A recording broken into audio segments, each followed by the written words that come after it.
Assalamualaikum warahmatullahi wabarakatuh. Bagaimana kabarnya anak-anak kelas 3 Minukaha Mukmin? Semoga kalian semuanya selalu dalam keadaan sehat walafiat dan tetap semangat dalam belajar. Pada pertemuan kali ini, kita akan belajar bersama tentang ketentuan rukso sholat bagi musafir.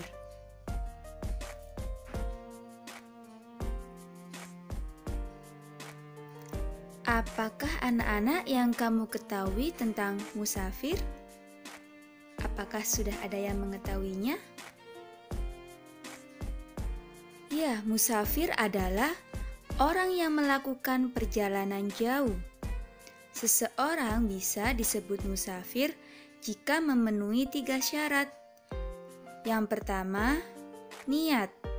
Di sini yaitu maksudnya niat adalah niatnya untuk kebaikan, bukan untuk bermaksiat.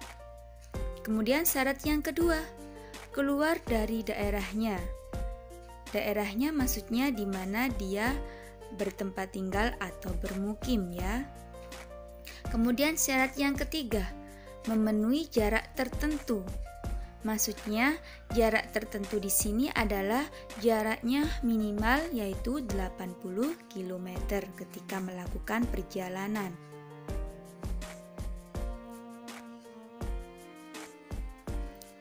A. Ketentuan rukso sholat bagi musafir. Seorang musafir mendapatkan rukso atau keringanan dari Allah Subhanahu wa Ta'ala dalam pelaksanaan sholat. Rukso tersebut sebagai berikut. Yang pertama, mengqashar atau meringkas sholat. Mengqashar sholat adalah meringkas sholat yang 4 rakaat menjadi 2 rakaat. Sholat apa saja anak-anak yang boleh diqashar? Yaitu sholat duhur, asar, dan isya. Syarat mengqashar sholat. A. Daerah yang dituju ditentukan ya. Hal ini agar bisa diketahui apakah boleh mengqashar sholatnya atau tidak. Kemudian yang kedua, syaratnya mengqashar yaitu tujuan perjalanannya bukan untuk bermaksiat. Rukso yang kedua yaitu menjamak sholat. Bagi musafir boleh menjamak atau menggabungkan antara 2 sholat, yaitu menggabungkan antara sholat duhur dengan asar atau sholat maghrib dengan sholat isya dan dikerjakan dalam salah satu waktunya. Syarat mendahulukan atau mentakdim sholat.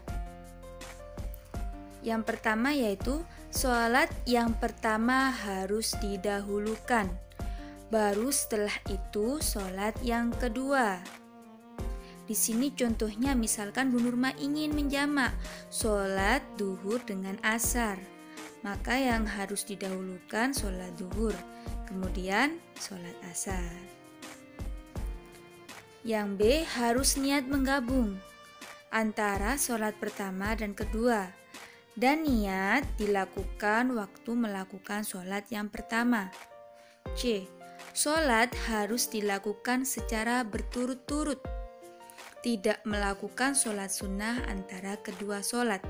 Di sini maksudnya jadi ketika anak-anak menjamak sholat duhur dengan asar, setelah sholat duhur kalian tidak boleh melakukan sholat sunnah, jadi harus langsung menjamak sholat asar. Kemudian yang D, harus masih dalam keadaan musafir sewaktu melakukan sholat yang kedua. Syarat menunda atau mentakhir sholat. A. Niat menunda atau mentakhir sholat pertama ke dalam sholat kedua di waktu sholat yang pertama. Misalnya, niat menunda sholat duhur ke waktu sholat asar. Masuknya waktu sholat duhur dalam keadaan tidak sholat. Begitu pula niat menunda sholat maghrib ke waktu sholat isya. Masuknya waktu sholat maghrib dalam keadaan tidak sholat. B. Harus masih dalam keadaan musafir sewaktu melakukan sholat yang kedua. Ketentuan rukso yang ketiga, yaitu sholat di atas kendaraan. Pada asalnya, sholat wajib tidak boleh ditunaikan di atas kendaraan.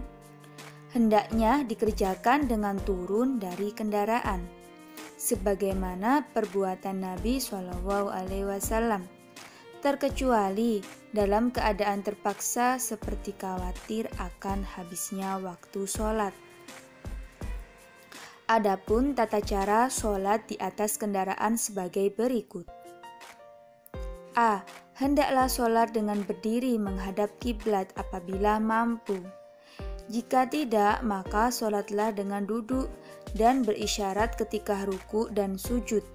Jadi di sini anak-anak, misalkan kalian dalam perjalanan, ada tempat yang bisa untuk digunakan berdiri ketika sholat, maka berdirilah.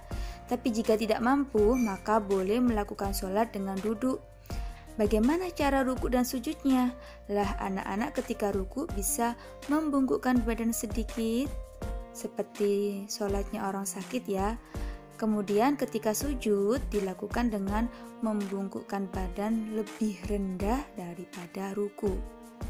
Yang B, berusahalah tetap sholat berjamaah apabila dalam kendaraan ada ruang yang bisa digunakan untuk berjamaah.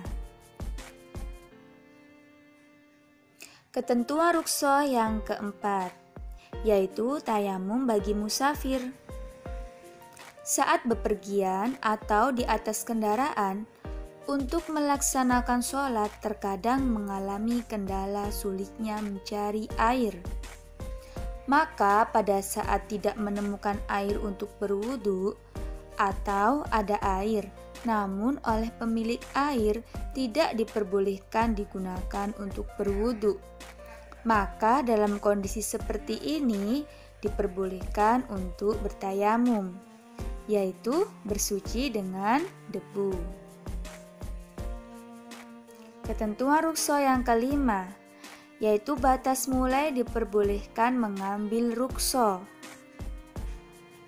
Batas mulai diperbolehkan jamak dan qashar adalah pada saat musafir telah melewati batas desanya. Dan harus minimal berapa anak-anak jaraknya?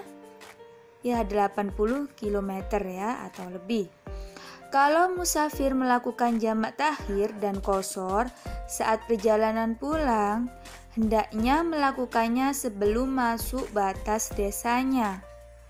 Kalau musafir terlanjur masuk desa tersebut, maka tidak lagi berhak atas keringanan seperti jamak atau qashar.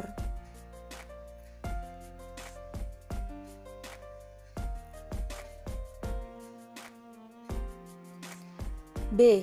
Hikmah rukso sholat bagi musafir. Yang pertama, tanda kasih sayang Allah kepada hambanya. Kedua, meningkatkan kedekatan diri kepada Allah Subhanahu wa Ta'ala. Yang ketiga, meringankan atau memudahkan umat Islam untuk menunaikan sholat dalam perjalanan. Dan yang keempat, sholat fardu tetap dilaksanakan meskipun dalam perjalanan. Semoga pembelajaran tentang ketentuan rukso sholat bagi musafir ini bermanfaat bagi kalian semuanya. Dan jangan lupa ya anak-anak untuk melihat tugas kalian yang ada di e-learning. Pesannya Bu Nurma, tetap jaga kesehatan dan selalu semangat dalam belajar. Terima kasih anak-anak sudah menyimak video ini hingga selesai. Wassalamualaikum warahmatullahi wabarakatuh.